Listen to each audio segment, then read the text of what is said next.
Apakah Anda pernah merasa penasaran tentang asal-usul mistis tentang sihir?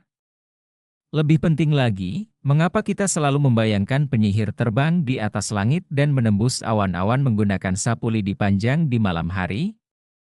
Dalam video ini, Anda akan menemukan jawaban atas pertanyaan-pertanyaan tersebut saat kita menjelajahi perjalanan menarik ke masa lalu. Simaklah informasi ini untuk mengetahui bagaimana praktek-praktek sihir dimulai.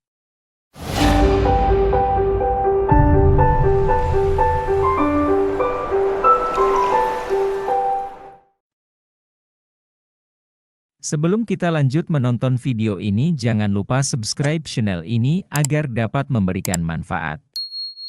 Yang sudah menekan tombol subscribe, kami doakan dilancarkan semua urusannya. Sebagaimana persepsi tentang praktik ini yang telah berubah seiring waktu, serta konsekuensi yang mengerikan dari praktik sihir tersebut. Selain itu, Anda juga akan mendapatkan kesempatan untuk melihat kehidupan penyihir modern saat ini. Asal-usul sihir yang kuno. Sihir biasanya digambarkan sebagai kemampuan seseorang untuk berkomunikasi dengan roh dunia lain atau dunia goib dengan mengucapkan mantra-mantra sihir. Sayangnya, kita tidak dapat melacak asal-usul spesifik praktik ini, tetapi kita tahu bahwa ia sudah ada sejak lama. Dalam kitab-kitab kuno, dunia sihir yang pertama, yang berasal dari antara tahun 931 hingga 721 sebelum Masehi, adalah salah satu tempat pertama di mana penyihir disebutkan. Persepsi tentang para praktisi sihir di berbagai budaya dan periode juga bervariasi. Misalnya, penyihir di Mesir kuno sangat dihormati dalam masyarakat karena kekuatan mereka diyakini berasal dari dewa-dewa. Warga biasa berkonsultasi kepada mereka untuk mendapatkan mantra perlindungan dan jimat. Penyihir terhormat di Mesir kuno tidak hanya mahir dalam sihir, tetapi juga memiliki keterampilan berharga lainnya seperti ahli kimia, membaca bintang, membantu kelahiran, dan meracik ramuan herbal. Namun, di beberapa budaya lain, penyihir ditakuti karena dianggap bisa membawa sial dan menghisap jiwa korban yang malang dalam pertemuan rahasia. Di Eropa abad pertengahan, khususnya, penyihir memiliki reputasi buruk, dan semua praktik pagan dianggap sebagai kerja setan. Ikon penyihir, topi runcing dan sapu. Penyihir dengan topi runcing dan sapu menjadi standar dalam sejarah. Tetapi dari mana munculnya penampakan ini? Ada banyak teori untuk menjelaskan hubungan ini. Salah satu teori yang paling populer muncul di abad pertengahan. Pada masa itu, banyak orang menggunakan zat halusinogen seperti nixade dan mandrake dalam salep dan infusi. Akhirnya, mereka menemukan bahwa tidak perlu mengonsumsi tanaman tersebut untuk mendapatkan efek stimulan. Cukup dengan menggosokkannya pada bagian tubuh yang berkeringat, seperti ketiak dan, ya, di antara kaki. Ide bahwa penyihir menggunakan sapu untuk mengonsumsi senyawa psikoaktif mulai muncul dalam tulisan-tulisan pada era ini. Kemampuan terbang mereka mungkin berasal dari mimpi vivid yang disebabkan oleh senyawa ini. Topi runcing ikonik juga memiliki beragam asal.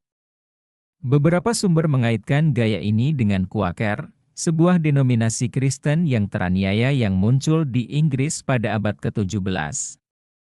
Mungkin juga terinspirasi oleh topi tinggi gaya Yahudi, karena mereka juga mengalami penganiayaan di Inggris pada waktu yang sama. Kisah nyata percobaan penyihir. Percobaan penyihir mengikuti meningkatnya paranoia tentang paganisme yang menyebar di Eropa dan Amerika modern awal. Antara tahun 1450 dan 1750, siapapun yang dicurigai sebagai penyihir, biasanya seorang wanita, diadili dan dieksekusi jika terbukti bersalah. Sekitar 35.000 hingga 50.000 orang dieksekusi karena praktik sihir selama periode ini.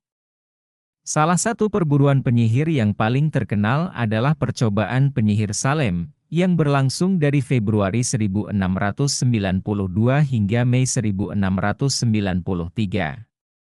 Percobaan ini dimulai setelah penyakit misterius menyerang kota, dengan lebih dari 200 orang dituduh melakukan sihir. Sebagian besar penuduh adalah gadis-gadis muda, tetapi mereka didorong oleh orang dewasa yang seharusnya lebih bijaksana. Percobaan penyihir menjadi tontonan, beberapa orang hanya menunjuk jari pada siapa saja yang tidak mereka sukai. Penuduh kadang-kadang menangis, meronta, berteriak, atau menggonggong untuk menunjukkan bahwa penyihir yang dituduh menyerang mereka. Mengaku melakukan kejahatan, bahkan ketika tidak bersalah, adalah satu-satunya cara bagi beberapa orang untuk menghindari eksekusi. Dari 19 orang yang membantah tuduhan, mereka dijatuhi hukuman mati. Sejarah kelam ini menjadikan Salem tujuan pesta Halloween yang sangat populer. Kehidupan penyihir modern di dunia saat ini, pengikut agama Wicca mengidentifikasi diri mereka sebagai penyihir. Agama ini dimulai di Inggris sekitar tahun 1940 dan menyebar ke Amerika pada tahun 1960-an. Ini adalah bentuk penyembahan pagan yang berfokus pada penghargaan dan penghormatan terhadap alam. Wiccans berbeda dari agama terorganisir yang biasanya memiliki tempat ibadah yang besar. Secara umum, orang berkumpul dalam kelompok kecil, biasanya 13 orang, di bawah bimbingan seorang imam atau imamah. Ini disebut coven, dan Anda harus diinisiasi melalui ritual tertentu untuk bergabung. Sekarang saatnya untuk pertanyaan yang mungkin sudah Anda tunggu. Apakah penyihir modern mengucapkan mantra dan melakukan sihir? Untuk memperjelas, Anda harus menghilangkan gambaran penyihir yang terbang di atas sapu dan memegang tongkat dari pikiran Anda. Mantra Wiccan yang otentik tidak ada hubungannya dengan yang Anda lihat di televisi. Mereka lebih mirip doa yang penuh tujuan. Berbeda dengan stereotip negatif yang umum, Wiccans dipandu oleh kode untuk tidak melakukan bahaya dan melestarikan alam. Asal-usul sihir mungkin tetap menjadi misteri, tetapi sejarahnya kaya dan menarik. Dari halaman-halaman Alkitab hingga ramuan dan mantra Mesir kuno, kita telah melihat dunia di mana sihir dihormati dan ditakuti. Ini adalah cerita yang melintasi budaya dan zaman, sejarah yang ditenun dengan benang sihir, tahayul, dan misteri.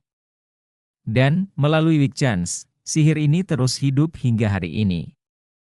Untuk semua penonton, jika ada yang ingin belajar ilmu sihir tinggalkan sekarang juga, atau ada yang sudah memiliki ilmu sihir segera buang jauh-jauh dan mari melakukan hal-hal yang bermanfaat untuk kehidupan ini. Jika kamu terinspirasi oleh artikel ini, jangan lupa bagikan video ini, subscribe untuk cerita pengetahuan lainnya, dan tinggalkan komentar tentang bagaimana ilmu sihir itu tidak ada manfaatnya dan justru dapat menimbulkan dampak negatif. Terima kasih telah menonton video ini. Sampai jumpa lagi di video-video kami selanjutnya dengan topik dan pembahasan yang menarik lainnya.